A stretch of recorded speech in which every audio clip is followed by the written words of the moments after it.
and Zoilo Barrel. Ayan. Ang mga tao behind the success of the show. Flowell, sino mo next question? Dom Rock. Wow, this is a first. Wow, Dominic. Pa-first ka naman. Sa kay Yen at saka kay Alex, sa kabuuan kasi 19 weeks yung kabuuan ng Pure Love sa sa ere. May mga eksena ba kayo na ginawa na tumatak sa isip ninyo?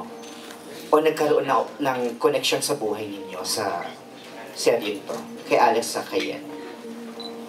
Madami. Siguro yung pinakatumatak na eksena ko with Yen is yung nagagalit ako sa kanya kasi feeling ko siya yung mahal ni Dave. So, parang nagsiselos ako na bakit siya yung gusto, ako yung nag-e-effort. Ganun. Yun. Tumatak yun sa akin. From personal yan? From personal? Wala lang. Kasi parang parang nung time na yon pag na-realize ko, kasi po, ang ginagawa ko, dahil syempre pag si Ian yung gumagawa nung Dayan, as Dayan, wala naman po ako sa taping. So, lagi po ako nanonood ng Pure Love para nakikita ko pa rin kung ano yung ginagawa niya. Para pag bubuto na sa amin, alam ko kung saan siya galing. So, parang, pag nung naisip ko yun, doon ako first time naawa sa character ko kasi parang kawawa naman siya. Oo, parang ganun. Tapos yung next kong hindi makakalimutan eksena with her is yung sinabi ko sa kanya na ate ko siya.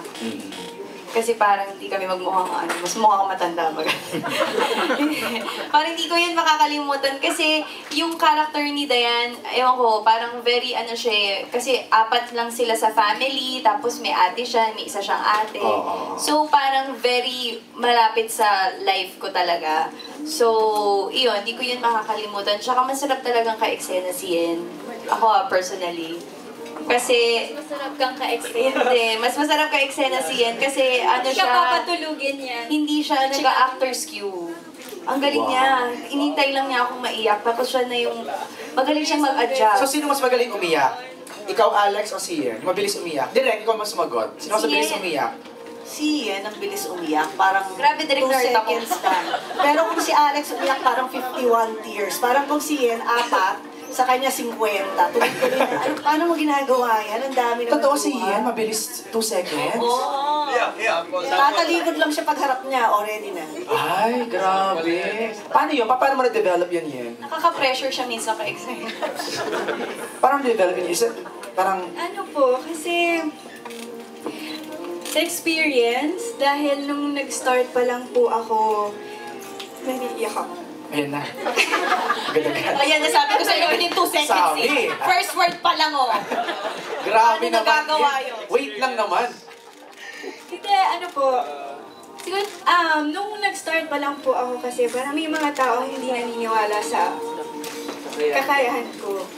Pero nung umpisa talagang parang wala silang tiwala sa akin. Pagdating sa set, parang 2 oras nila akong hinihintay.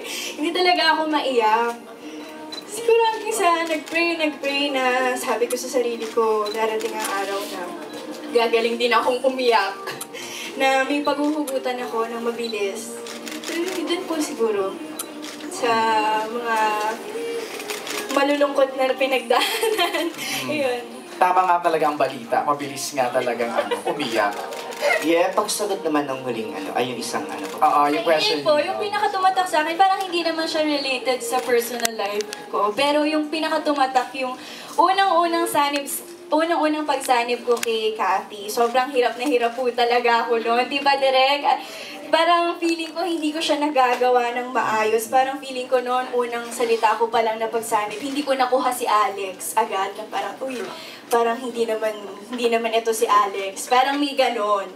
So, buti na lang, may natenga pa kami na taping. So, naaral ko pa po ng mabuti yung character. Hanggang sa nag-taping kami ulit, nagawa ko naman na po siya. So, ayun. Thank you, Ian. Last question ko po, MJ.